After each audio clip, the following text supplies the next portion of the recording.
Hello दोस्तों, आप लोग कैसे हो? आई होप कि आप लोग अच्छे होंगे। आज हम लोग क्लास 9 मैथ प्रश्नावली, देखिए दोस्तों, प्रश्नावली ये 2.3 है दोस्तों। प्रश्नावली 2.3 के बारे में पढ़ेंगे, है ना। देखिए दोस्तों, आज हम लोग क्लास 9 मैथ प्रश्नावली ये 2.3 के बारे में पढ़ेंगे, है ना। वीडियो को अंत तक देखिए, अच्छे समझ में आएगा, है ना। चलिए स्टार्ट करते हैं। देखिए दोस्तों, पहला क्वेश्चन है आप लोगों का। बताइए कि निम्नलिखित बहुपद में से किस बहुपद का एक गुणनखंड x+1 है। एक गुणनखंड x+1 है। देखिए दोस्तों, बताना ये ही कि किसका गुणनखंड x+1 है, किसका गुणनखंड x+1 है। देखिए दोस्तों, इसमें कुछ झोल नहीं है, सीधा यही है कि x का मान इसमें रखिए, अगर शून्य आएगा तो गुणनखंड होगा और शून्य नहीं आएगा तो गुणनखंड नहीं होगा, है ना दोस्तों। और कुछ ध्यान नहीं देना, है ना। देखिए ये क्या कर रहा है, तो बताइए कि x+1 बहुपद का गुणनखंड है। x+1 बहुपद का एक गुणनखंड है, माने बहुपद का एक गुणनखंड है x+1। तो हम क्या करते हैं ऐसे सवालों में, x+1 बराबर 0 ले लेते हैं। तो x बराबर क्या होगा दोस्तों, -1 होगा ना। देख लीजिए एक बार और, x+1 बराबर 0, तो x बराबर एक प्लस इधर आएगा तो -1। x बराबर क्या आ गया दोस्तों, -1। अब इसे मान रखिए, देखिए इसको यहाँ पर हम यहाँ पर हल कर दे रहे हैं। देखिए -1 का क्यूब, फिर प्लस, फिर -1 का स्क्वायर, फिर प्लस, फिर -1 और प्लस। देखिए दोस्तों, जहाँ पर x है वहाँ पर -1 हमने रख दिया, जहाँ पर x है वहाँ पर हमने -1 रखा। अब इसको हल करके आप जानते हैं कि -1 पर 3 घात है। जब -1 को 3 बार गुणा करेंगे तो -1 ही आएगा। आइए आपका +1 आ जाएगा। आइए प्लस माइनस -1, आइए +1, ये माइनस प्लस कैंसिल, क्या आ गया दोस्तों, 0 आ गया, है ना। माइनस प्लस कैंसिल आके क्या आ गया दोस्तों, 0। तो इस पर जब x का मान हमने रखा, x का मान जब हमने x+1 बराबर 0, तो x बराबर क्या आएगा दोस्तों, -1 होगा। x की जगह जब हमने -1 रखा, इसमें रखा, अगर हल करें इसका मान कितना आ गया, 0 आ गया। 0 आ गया ना। तो बहुपद का गुणनखंड है कि नहीं है। आप लिखेंगे कि x+1 है ना, बहुपद यही बहुपद है, x3 + x² + x+1 का गुणनखंड है ना। ऐसे ही लिखेंगे, है ना। x+1, देखिए x+1 बहुपद, ये बहुपद ही है। बहुपद x³ x² + x+1 का एक गुणनखंड है। लिख देंगे क्या, एक, यहाँ पे एक लिखिए, एक गुणनखंड है ना दोस्तों। आई होप कि समझ में आया होगा। ऐसे ही सारा सवाल हल करना है। देखिए आगे हो गया सवाल, है ना। अब यहाँ देखिए, यहाँ पर भी देखिए दोस्तों, x+1 बराबर 0, तो x बराबर क्या होगा, -1 होगा। x बराबर -1 होगा ना। x बराबर -1 इसमें रखिए, x बराबर -1 इसमें रखिए, है ना। x बराबर -1 रखिए इसमें। देखिए तो -1 पर 4 घात हो जाएगा, फिर प्लस -1 पर 3, फिर प्लस -1 का स्क्वायर, फिर प्लस -1 और फिर +1, यही ना +1। आप जानते हैं कि -1 पर 4 है, -1 पर 4 का मान 1 ही होगा। यहाँ पर सम होगा तो यहाँ पर भी प्लस होगा। अब यहाँ लिखिए दोस्तों, 4 घात यहाँ प्लस है। यहाँ पर -1 को 3 बार गुणा करेंगे तो -1 ही होगा। और यहाँ पर आपका +1 हो जाएगा, यहाँ प्लस माइनस -1 आए प्लस। अभी देखिए minus plus cancel, plus minus cancel, कितना हो गया दोस्तों, यहाँ पर 1 बच गया, यहाँ पर क्या बच गया, 1 बच गया। क्या ये 0 आया है, 0 तो नहीं आया ना। जब इसमें x का मान हमने रखा है, जब इसमें x का मान हमने पुटअप किया है, एक्स का वैल्यू जो है, एक्स का जो वैल्यू है इस क्वेश्चन में हमने पुटअप किया है, तो क्या जीरो आया है? नहीं, जीरो नहीं आया है, जीरो नहीं आया है। तो जब जीरो नहीं आया है तो बहुपद गुणनखंड होगा, तो आप लिखेंगे कि बहुपद गुणनखंड नहीं होगा, बहुपद गुणनखंड नहीं होगा क्योंकि जीरो नहीं आया है ना। तो आप लिखेंगे, यहाँ पर लिखेंगे एक्स प्लस वन बहुपद, बहुपद इसका किसका बहुपद, एक्स पर 4 plus x cube plus x square plus x plus one का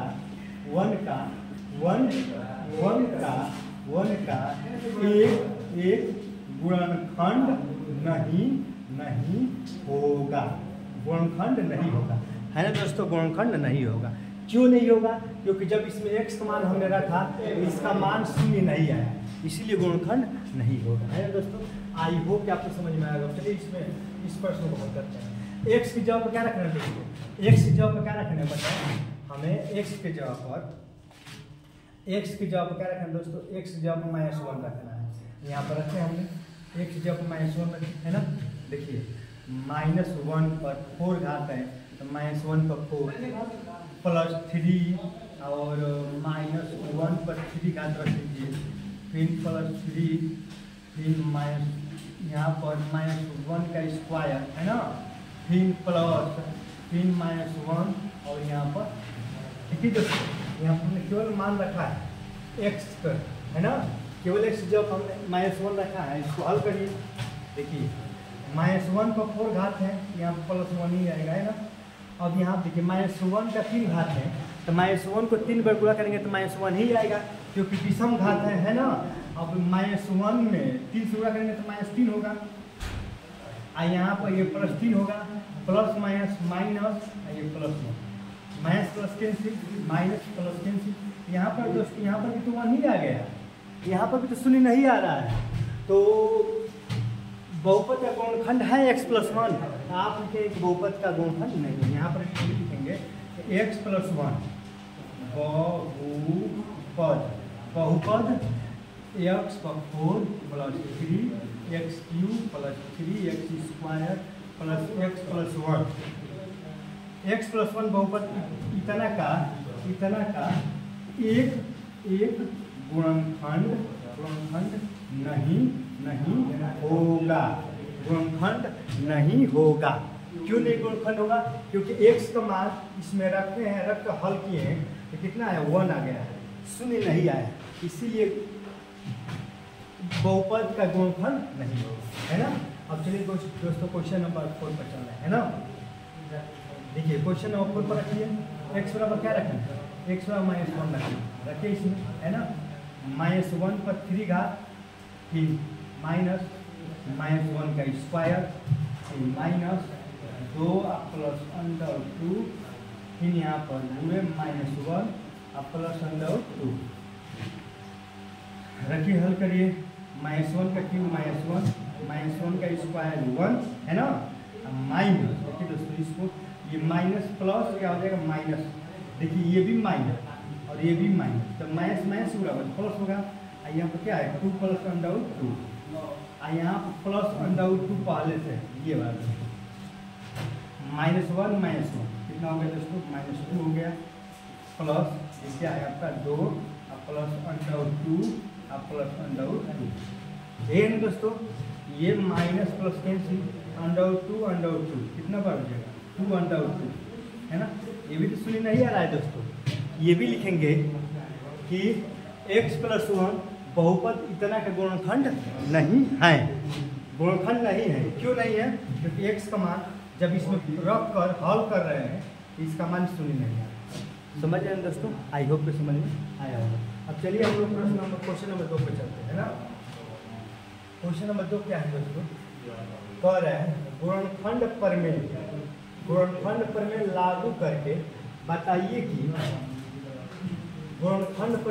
करके बताइए कि निम्नलिखित स्थितियों में प्रत्येक स्थिति में gx px का गुणनखंड है या नहीं।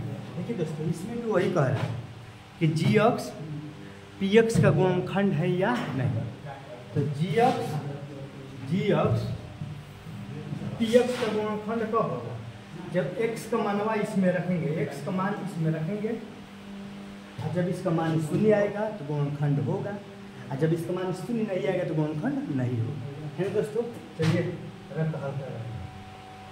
देखिए दोस्तों यहाँ हल कर रहे हैं जी एक्स। देखिए दोस्तों पहला क्वेश्चन हल करें। जी एक्स बराबर क्या दिया है? X plus one. G x बराबर एक्स प्लस वन दिया है। अब गुणनखंड होने के लिए जी एक्स का मान क्या मानेंगे? शून्य मानना पड़ेगा, है ना।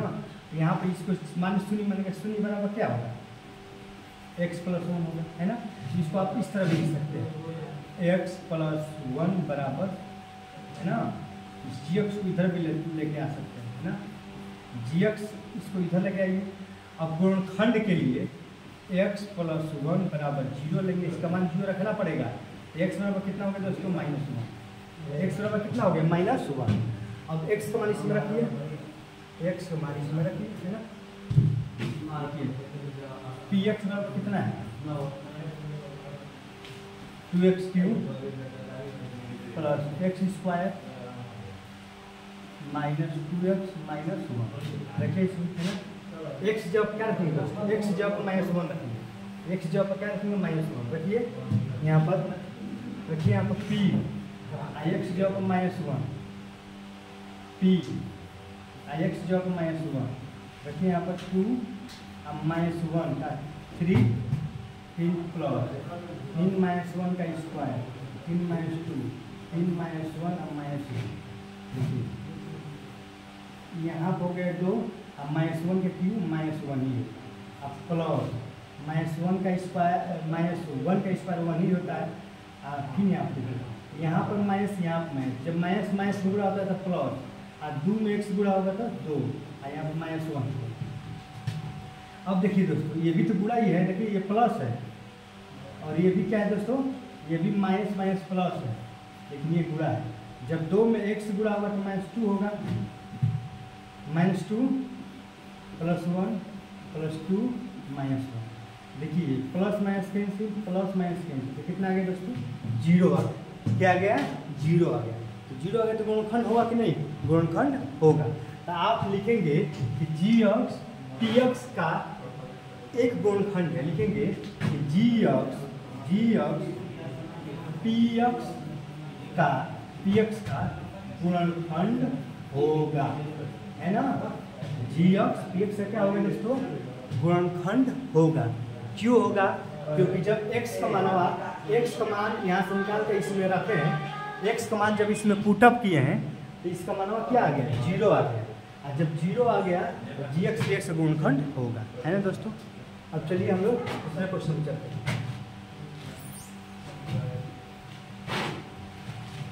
देखिए यहाँ पर देखिए कि जी एक्स जो है ना वो पी एक्स का गुणनखंड है इसमें। तो यहाँ पर भी क्या रखेंगे दोस्तों? एक्स प्लस 2 बराबर क्या दिया है? जी एक्स दिया है। गुणनखंड होने के लिए इसका मान क्या होना चाहिए? जीरो होना चाहिए, तभी तो एक्स का मान निकाल पाएंगे। प्लस इधर आएगा तो माइनस हो जाएगा। एक्स का मान यहाँ पर रखो। देखो क्या दिए हैं? पी एक्स बराबर क्या दिए हैं? देखो एक्स क्यूब क्या दिया है? X cube 3x square 3x plus 1 3x square 3x plus 1।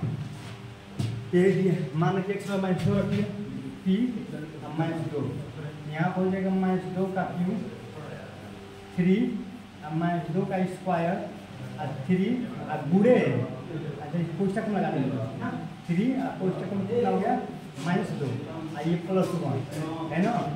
अब माइनस 2 का क्यूब माइनस 8 हो गया प्लस माइनस 2 कुछ 2 दूनी के 4 4 दिए हैं 12 और 2 दिए हैं दोस्तों 6 माइनस 6 प्लस 1। देखिए दोस्तों यहाँ पर कितना हो गया? माइनस 8 माइनस 6 माइनस 14 हो गया ना। और 12 और 1 13 हो गया। कितना हो जाएगा दोस्तों? ये तो माइनस 1 आ गया, माइनस 1 आ गया, जीरो नहीं आया है। ये भी गुणनखंड होगा? गुणनखंड नहीं होगा। आप लिखेंगे जी एक्स, लिखेंगे जी एक्स पी एक्स का गुणनखंड नहीं होगा। जी एक्स पी एक्स का गुणनखंड नहीं होगा। क्यों नहीं होगा दोस्तों? क्योंकि इसका जब x का मान निकाल कर इसमें रख रहे हैं तो इसका मान कितना आ जा रहा है, इसका मान -1 आ जा रहा है ना, तो इसीलिए गुणनखंड नहीं होगा, आना चाहिए शून्य। अब ये दोस्तों अगला क्वेश्चन है, क्वेश्चन नंबर 3। यहाँ पर देखिए gx px का गुणनखंड है, gx का मान रखेंगे, देखिए दोस्तों x - 3 बराबर क्या रख देंगे, x - 3 बराबर 0, x बराबर क्या होगा दोस्तों 3। रखिए यहाँ पर इस सूत्र में रखिए, है ना, यहाँ पर देखिए px बराबर क्या है दोस्तों, देखिए यहाँ चलिए px बराबर x3 - 4x² प्लस x + 6, ये दोस्तों। रखिए x बराबर 3, यहाँ पर p, यहाँ पर 3 रखिए, 3 का क्यूब -4 और 3 का स्क्वायर और यहाँ पर 3 + 6, 3 × 3 27 और 3 × 4 36 और 3 और प्लस दोस्तों 6, है ना। तो एक काम करिए 27 और 30 और 30 × 36, ये भी 36 हो जाएगा, ये भी 36, ये तो कट के शून्य आ जा रहा है दोस्तों, है ना। तो आप लिखेंगे कि gx px का और px का गुणनखंड होगा, तो कितना आ गया दोस्तों, शून्य आ गया, है ना। आई होप कि समझ में आ रहा होगा। अब चलिए दोस्तों अब क्वेश्चन नंबर 3 पर चलते हैं ना। क्वेश्चन नंबर 3 देखिए दोस्तों, क्वेश्चन नंबर 3 अच्छे और भी क्वेश्चन नंबर 3 4, पहले क्वेश्चन नंबर हम लोग देख ले रहे हैं तो देखिए दोस्तों, अब हम लोग क्वेश्चन नंबर 3 देखेंगे।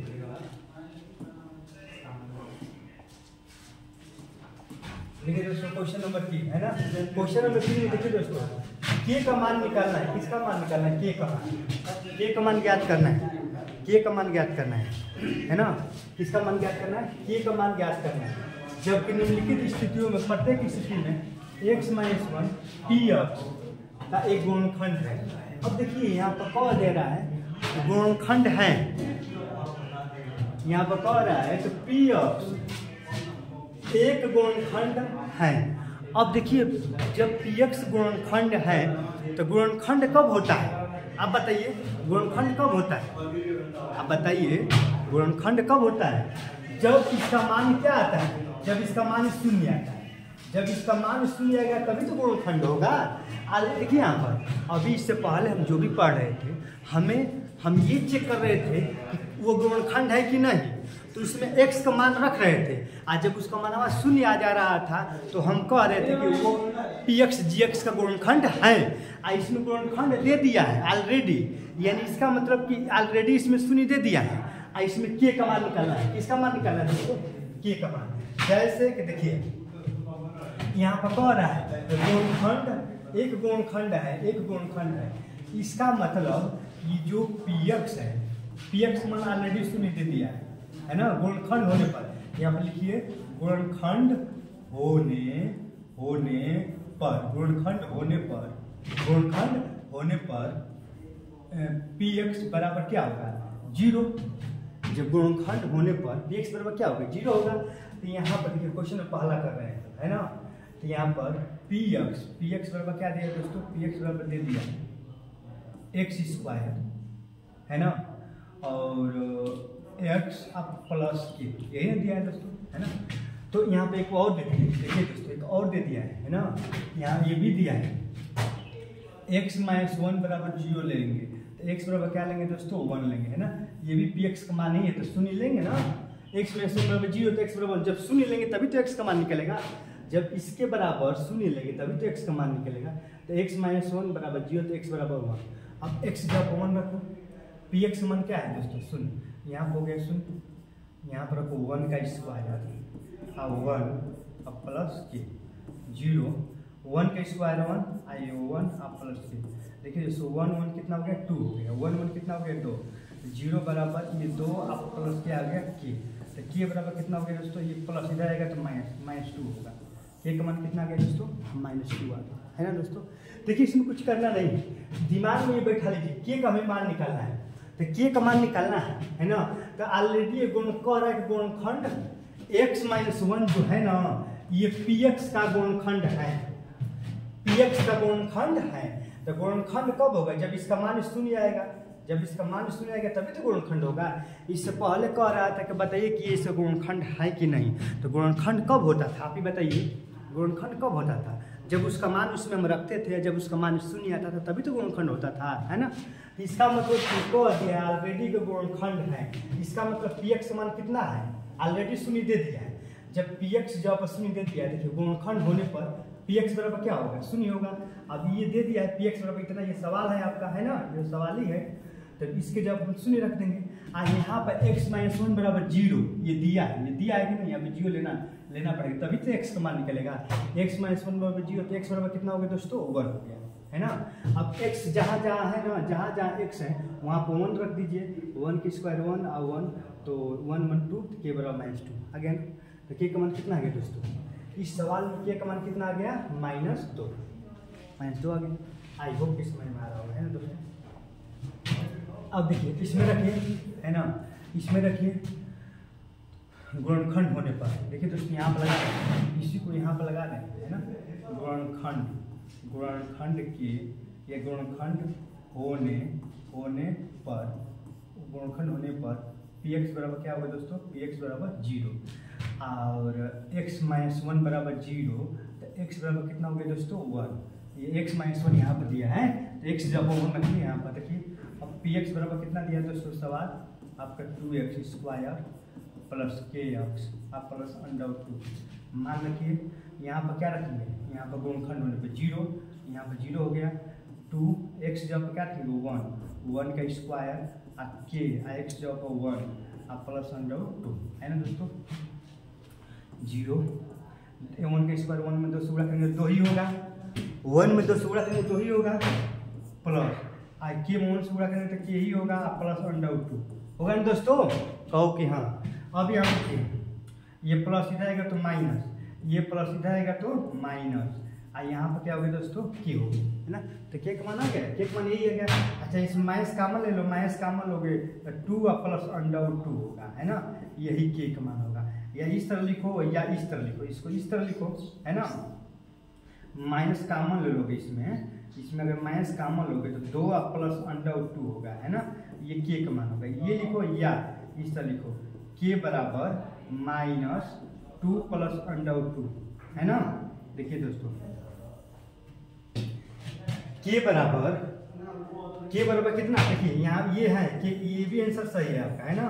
लेकिन यहाँ माइनस अगर कामन ले लेंगे तो यहाँ पर 2 माइनस है तो माइनस प्लस हो जाएगा, तो के इधर लिख दीजिए, इतना हो गया, है ना। तो के का मान कितना हो गया? माइनस कोष्टक में यानी ब्रैकेट में 2 प्लस √2, है ना दोस्तों। आई होप कि समझ में आया हो, है ना। अब चलिए हम लोग क्वेश्चन अगले क्वेश्चन पे चलते हैं ना। अब हमने ये तो हल ही कर दिया, ये हल ही कर दिया, है ना। इसको हल करना है ना। इसको देखिए यहाँ पर वही लिखेंगे, गुणनखंड होने पर px का मान क्या रखेंगे दोस्तों? शून्य रखेंगे, है ना। और x - 1 बराबर 0, x बराबर कितना हो गया दोस्तों? 1 हो गया।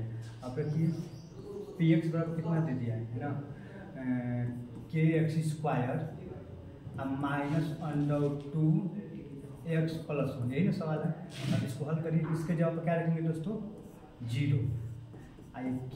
इसके जवाब पर 1 का स्क्वायर √2 और 1 प्लस 1 0। ये क्या होगा दोस्तों? 1 का स्क्वायर 1 और 1 में के स्क्वायर के ही होगा। ये √2 और √2 मोन से वही होगा यहाँ पे ये। अब देखिए दोस्तों ये के प्लस इधर आएगा तो माइनस हो जाएगा, ये क्या हो गया? √2 और प्लस 1, है ना।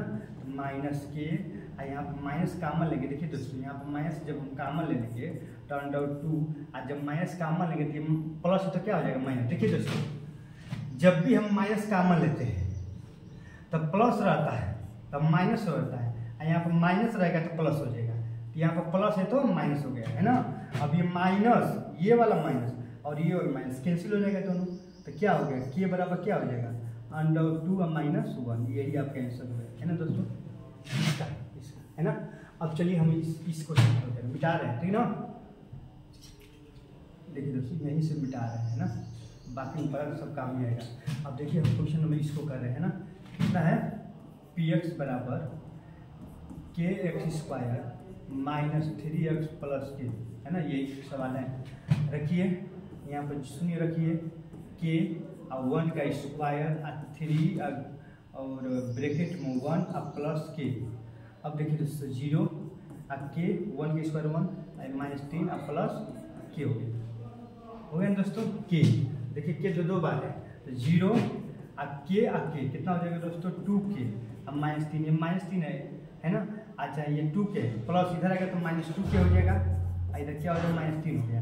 ये माइनस यही भी है, ये भी माइनस, दोनों हट जाएगा क्योंकि दोनों तरफ माइनस है, कैंसिल हो जाएगा ना, ये भी माइनस है ये भी, दोनों तरफ माइनस है, कैंसिल हो जाएगा। तो 2k बराबर क्या होगा दोस्तों 3 होगा। तो k बराबर क्या हो जाएगा दोस्तों 3/2, k बराबर 3/2, यही आपका आंसर हुआ, k का मान हुआ है। आई होप कि आप समझ गए होंगे k का मान कैसे निकलता है ना। अब चलिए हम लोग क्वेश्चन नंबर किस पर चल रहे हैं, क्वेश्चन नंबर 3 होएगा, आप क्वेश्चन नंबर 4 पर चल रहे हैं। कौन सा क्वेश्चन नंबर 4 है ना। देखिए दोस्तों क्वेश्चन नंबर 4 देखिए, है ना। देखिए क्वेश्चन नंबर 4 में गुणनखंड करना है ना, जो कि आप क्लास 7th में 8 में गुणनखंड पढ़ेंगे, है ना। क्लास 7th में 8 में गुणनखंड पढ़ेंगे कि नहीं, है ना, वही तो गुणनखंड है इसमें भी, उसी तरह ये भी गुणनखंड करना है। देखिए अब पहला क्वेश्चन हम हल करें, है ना। जैसे कि ये क्या है आपका 12x square minus 7x plus 1, है ना। तो देखिए दोस्तों ये तो 12x स्क्वायर वैसे ही लिख देंगे, है ना। और देखिए गुणनखंड करने में दो बात को ध्यान रखते हैं, केवल 2-3 बात को ध्यान रखिए, आपको गुणनखंड आ जाएगा। पहले तो आप शुरू वाले और लास्ट वाले वैसे ही उतार दीजिए, है ना। 12x स्क्वायर ऐसे ही लिख दिए, शुरू वाले +1 वैसे लिख दिए, बीच वाले को ऐसे दो भागों में तोड़िए, बीच वाले को दो भागों में तोड़ना है गुणनखंड करेंगे तो, है ना। बीच वाले को ऐसे दो भागों में तोड़िए कि जोड़ने घटाने में इतना आ जाए, है ना। जैसे कि आप -4x -3x करेंगे, देखिए हमने शुरू वाला ऐसे ही उतार दिया, लास्ट वाले ऐसे ही हमने उतार दिया, है ना। शुरू वाला लास्ट वाला उतार दिया ना। अब बीच वाले को ऐसे हमने दो भागों में तोड़ा, बीच वाले को दो भागों में तोड़े हैं कि नहीं, तोड़े हैं कि नहीं, हाँ। कि 7x है ना, 4 3 7x आ गया ना, यानी जोड़ने घटाने पे इतना है और गुणा करने पे इतना है। तो 12x स्क्वायर में 1 से गुणा करेंगे तो 12x स्क्वायर ही आएगा। देखिए दो बात को ध्यान रखते हैं, देखिए दोस्तों गुणनखंड करने के लिए मैंने गुणनखंड करने में दो बातों को ध्यान रखते हैं। पहला बात ये है कि पहली बात ये है कि बीच वाले को दो भागों में तोड़ते हैं, बीच वाले को दो भागों में तोड़ते हैं। बीच वाले को हमने दो भागों में तोड़ा है कि नहीं, देखो बीच वाले को हमने दो भागों में तोड़ा है ना। देखो ये शुरू वाला है वैसे ही हमने उतार दिया, लास्ट वाला वैसे ही उतार देते हैं। अब बीच वाले को दो भागों में तोड़ते हैं, बीच वाले को, है ना। ऐसा तोड़िए कि जो लिखे हैं वही आए, यानी 7x है तो 4 3 7x आ गया ना। और उसके बाद ये एक ये बात ध्यान देते हैं कि शुरू वाले या लास्ट वाले, जो जैसे शुरू वाले या लास्ट वाले वैसे उतारते हैं ना, तो इन दोनों का गुणनफल जो है, इन दोनों के गुणनफल के बराबर आ जाए, है ना।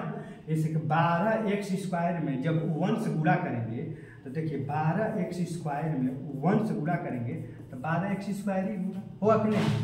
उसी तरह है -4x में -3x से गुणा करेंगे तो 4 3 12, अब माइनस प्लस x में x से गुणा करेंगे तो x स्क्वायर आ गया कि नहीं। यहाँ पर भी 12x स्क्वायर आ गया, यहाँ पर भी 12x स्क्वायर आ गया ना।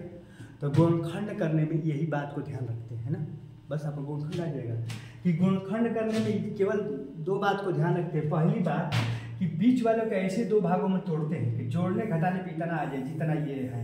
7x है तो यहाँ पर भी 7x है कि नहीं, 4 3 7। दूसरी बात कि जो आप शुरू वाले और लास्ट वाले जो आप लिखे उन दोनों का गुणा करिए, और जितना गुणा करने पा रहा है, इतना गुणा करने पा रहा है वो इन दोनों को गुणा करने पाना चाहिए। जो दो भागों में आप तोड़े हैं ना, इन दोनों को गुणा करने पर भी उतना ही आना चाहिए। देख रहे हैं कि इसका भी गुणा किए तो 12x स्क्वायर आ गया, 4 3 12, 4 3 12x², इसका भी गुणा करने पर आ गया ना। इसका मतलब कि दोनों को गुणा करने पर, इसका भी और इसका भी, दोनों को गुणा करने पर हमारा 12x² आ रहा है। इसका मतलब हमारे जो फैक्टर है, जो गुणनखंड है, वो बिल्कुल सही है, क्योंकि गुणनखंड फैक्टर में केवल इन्हीं बातों पर ध्यान देते हैं जो कि हम बताए, है ना दोस्तों। आई होप कि आपको समझ में आया होगा, है ना। चलिए एक बार क्लीन कर रहे हैं, है ना, एक बार क्लीन कर रहे हैं, ठीक है। फिर दोबारा सम कर रहे हैं, ठीक है ना। देखिए जैसे कि 12x² माइनस 7x और +1 है, तो इसमें क्या करते हैं कि शुरू वाले लास्ट वाले को ऐसे ही उतार देते हैं। तो शुरू वाले 12x² आई +1, शुरू वाले और लास्ट वाले को हमने ऐसे उतार दिए, बीच वाले को दो भागों में तोड़िए, तो -4x -3x, है ना। तो 4 3 7x आ जाएगा, और गुणा करने पर 4 3 12, 4 3 12 आ गया कि नहीं दोस्तों। x में x से x², इसमें भी गुणा करेंगे तो 12 1 में 12x² आ गया ना, यानी हमारा सही, क्योंकि दोनों का फैक्टर समान ही आ रहा है। इसका मतलब हमारा गुणनखंड सही। अब हो गया। अब इसमें कॉमन ले लीजिए। देखिए दोस्तों, इसमें भी 4x है ना, इसमें भी 4x कॉमन मिलेगा, तो 4x कॉमन लेंगे तो 4 3x हो जाएगा, -1 हो जाएगा, है ना। इसमें कुछ कॉमन नहीं है, इसमें कुछ कॉमन नहीं है, तो 1 कॉमन ले लेंगे। कुछ कॉमन नहीं रहेगा तो 1 तो रहेगा ही, है ना। तो 1 जब कॉमन लेंगे तो 3x हो जाएगा। हम अभी बताए हैं दोस्तों, इससे पहले हम बताएं कि जब यहाँ पर माइनस रहेगा, और जब माइनस रहेगा, जब कॉमन लेंगे तो ये प्लस है तो क्या हो जाएगा, माइनस हो जाएगा। अब माइनस रहता तो प्लस हो जाएगा, है ना दोस्तों। तो यहाँ पर क्या है, यहाँ पर +1 है, +1 है तो -1, क्योंकि आप कोष्टक में लगा दिए, है ना। अब 3x -1 इसमें भी है, 3x -1 इसमें भी है, तो 3x -1 जब कॉमन लेंगे इन दोनों में है, तो इसमें क्या बचेगा, इसमें आपका 4x बचेगा, और इसमें क्या बचेगा, -1 बचेगा, है ना। यही आपका आंसर होगा, 3x -1 4x -1 आपका आंसर। देख रहे हो दोस्तों गुणनखंड कैसे निकला, सभी का सभी गुणनखंड ऐसे ही ज्ञात करना है ना। चलिए दोस्तों, अब हम लोग इसको हल करें, है ना। इसको देखिए, इसको यहीं पर हल कर देते हैं। जैसे कितना है आपका 2x², और ये आपका 7x + 3, यही ना है ना। तो शुरू वाले ऐसे ही उतारिए, है ना, और लास्ट वाले भी ऐसे ही उतारिए, बीच वाले को दो भागों में तोड़िए, और गुणनफल कितना आना चाहिए, 2 3 6x² आना चाहिए गुणनफल। यहाँ पर 2 है, यहाँ पर 3, तो 2 3 6x²। तो करिए, देखिए दोस्तों, आप कर दीजिए 6x + x, है ना। देखिए बीच वाले को दो भागों में तोड़ते हैं, 7x मतलब 6x और x, 6x 7x आ जाएगा ना, और 6x में x गुणा करें 6x² आ गया कि नहीं गुणनफल, है ना। बस फैक्टर सही होगा। अब देखिए इसमें कॉमन लीजिए, इसमें भी 2x, इसमें भी 2x कॉमन ले लेंगे। देखिए दोस्तों, इसमें भी 2x है, इसमें भी 2x, जब 2x कॉमन लेंगे इसमें x बचेगा और इसमें 3 बचेगा, है ना। इसमें कुछ कॉमन नहीं है इन दोनों में, तो 1 कॉमन लेंगे तो x + 3 होगा। अब देखिए दोस्तों, जब यहाँ पर प्लस रहेगा तो कोई चिन्ह परिवर्तन नहीं होगा, है ना।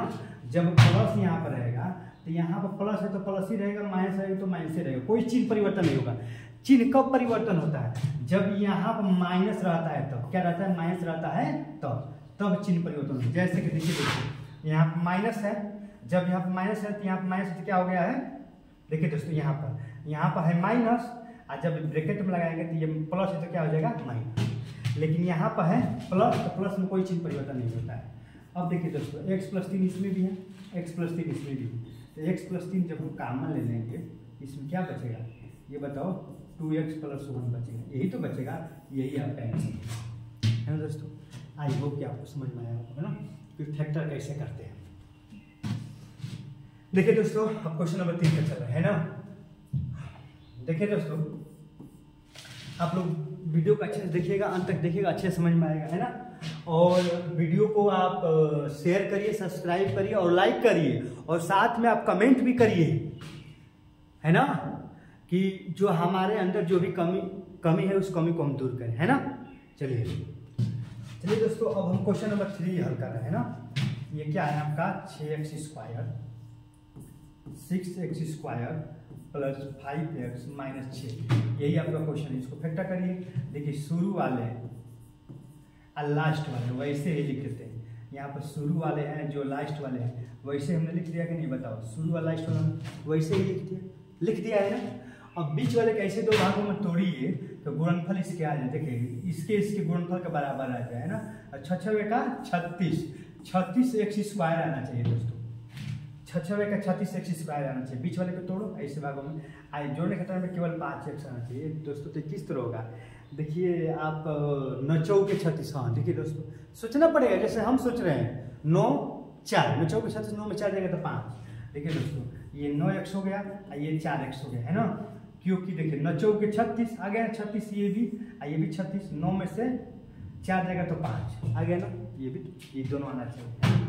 अब यहाँ पर देखिए इस 3x कॉमन ले लेंगे, 3x कॉमन लेंगे तो 3 दूनी के 2x होगा, और यहाँ पर क्या हो गया आपका 3 हो जाएगा। इसमें आप केवल 2 कॉमन लेंगे। देखिए आप माइनस है दोस्तों, अगर माइनस कॉमन लेंगे तो ये माइनस है तो प्लस, प्लस आएगा तो माइनस, तो यहाँ पर हो जाएगा 2x, माइनस है तो प्लस 3 हो जाएगा, है ना। द्वितीय जब कॉमन लेंगे, कॉमन का मतलब भागा दोस्तों, जो भी हम कॉमन ले रहे हैं इसका मतलब भागा। 2 से 4 में भाग करेंगे 2 आएगा, 2 से 6 में भाग करेंगे तो 3 आएगा ना। अब देखिए दोस्तों हाई 2x प्लस 3 इसमें भी है, 2x प्लस 3 इसमें भी है, तो आप